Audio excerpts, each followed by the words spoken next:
Hi, Samir. How are you doing? Very well, Mr. Rial. Thanks for having me. You can call me Deep. Hi, So, Deep. an actor, a filmmaker, and you don't so many hats. How did a book come about?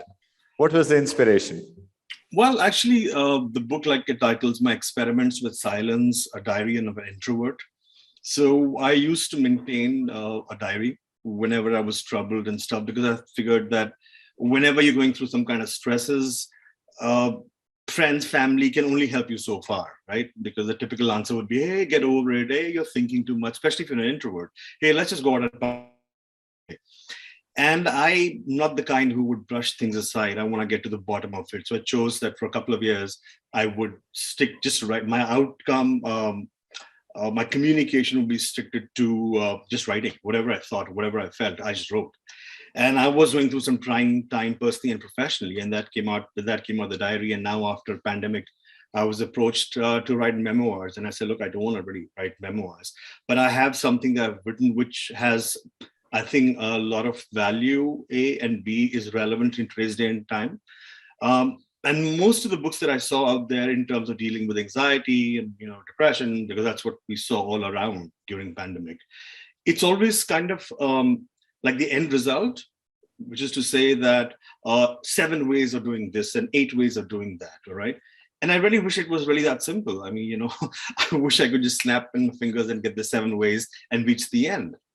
And there was no one really talking about the process of trying to get that. And that's what my book really talks about, my journey in a lifetime and not in hindsight. This was written while I was going through the process. So, which makes it very honest and raw. I mean, so which hopefully people can relate to that, because in hindsight, things kind of get glossed over.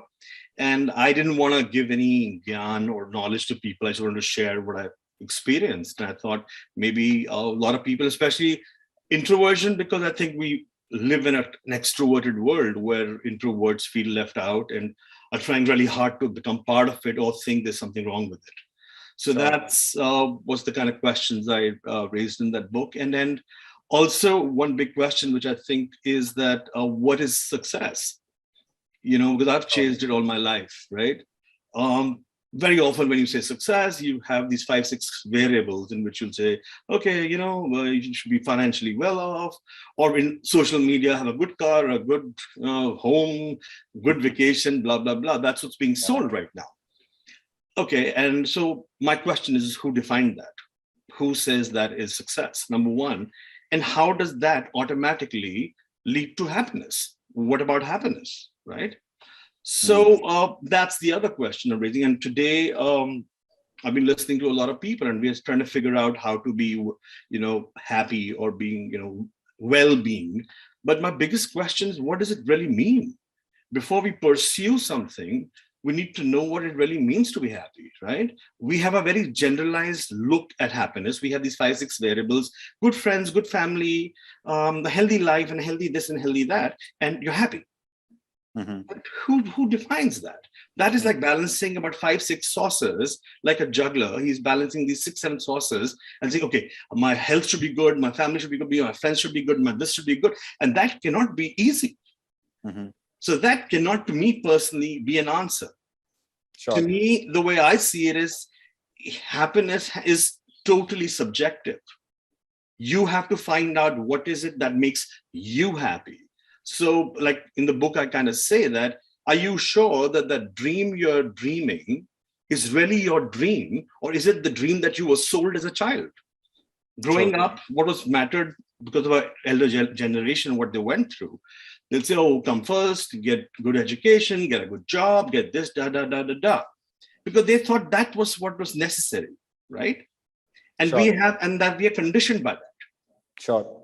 So True. maybe me going to climbing Mount Everest isn't my dream, and I'm just doing it because the society says so. So these are the kind of questions I've kind of raised. No, brilliant. Yeah, no, congratulations once again. And bravo, that you really put your thoughts together. But, that brings me to my question on, when you say you're an introvert, I think the whole premise is that we are not able to share our feelings with the world, right? And that gets us to a stage where we are fighting all these questions within. Right. Now, to be able to put it down on paper and be able to share it with the world. How difficult was that decision? Because, now you're out in the open, sharing your story with the world. So Right. how difficult was that? And how did you go about that process to say, it's about time that I'll share this out? Firstly, as far as introverts are concerned, I think a standard definition would be that an introvert would probably get charged by being on his own. That doesn't mean that he doesn't like to go out.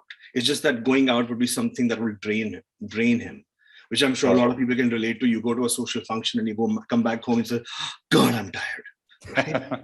That's a classic introvert. Yeah. Whereas on the other side, an extrovert would be who would go to a function or a party and get all charged up and raring to go when he gets back home. That's the classic difference. Wow. But we live in a very extroverted world. For example, if I was to take you 70 years back or 80 years back, our role models would be Mahatma Gandhi, Rabindranath Tagore, or Subhash Chandra Bose, or for example, Martin Luther King, Nelson Mandela. But right now, if we talk about, what do we really talk about? We discuss Steve Jobs. True. So somehow our idols have changed. Our value system to what is defined, quote unquote, success has changed. Very true. And as far as for me, it took me a while to really realize I was an introvert. I just thought I was, hey, I'm just shy. I'm just reserved. But it took me a while and a lot of bumps and bruises for me to realize, hey, man, I am different.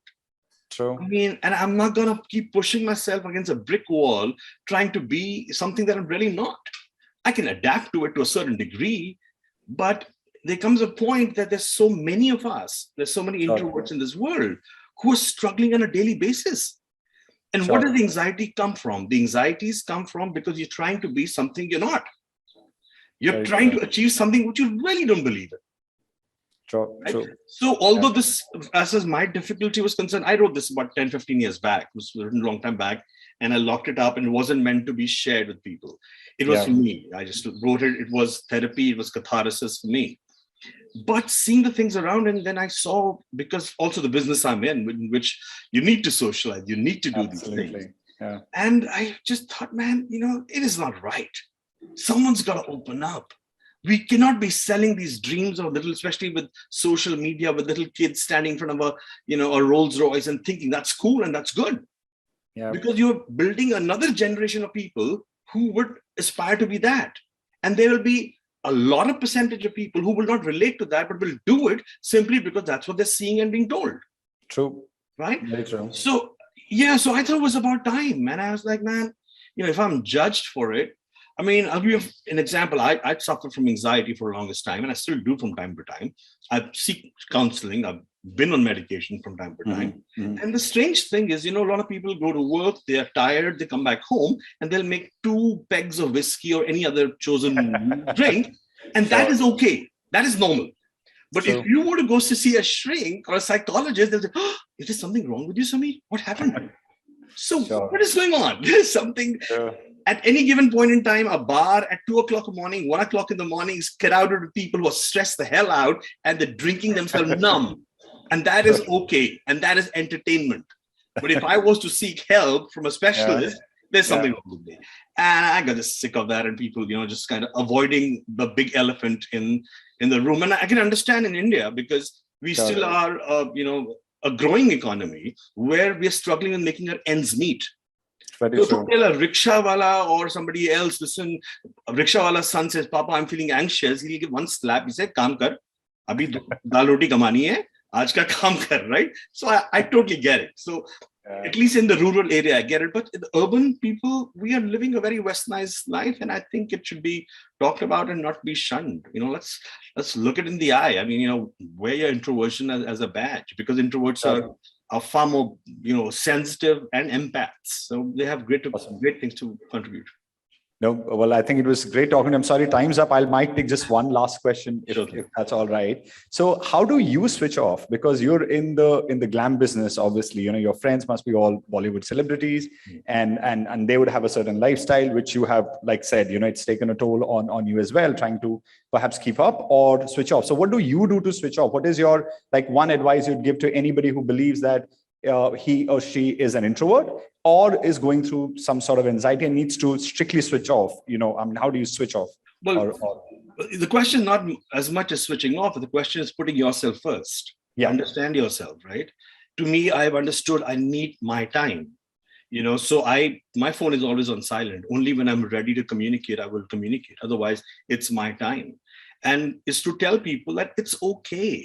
The biggest problem is just, the moment you say it's okay, then you will value it and do steps to protect that. It's like spending time with your little daughter, right? Beautiful. Nobody tells that. So you are as important. And if you don't want to go out, hey, the whole world is going out. You say, okay, but that's not me. Right? That's the cards I was dealt. So I think you should rejoice in what you have, really. I mean, the moment you walk with your, chin up and saying, yeah, that's it. I don't care if, Steven Spielberg's coming to the party. If I don't feel like going, I'm not going to go. I mean, tough luck. So that's self-acceptance is the first step to any improvement or any help.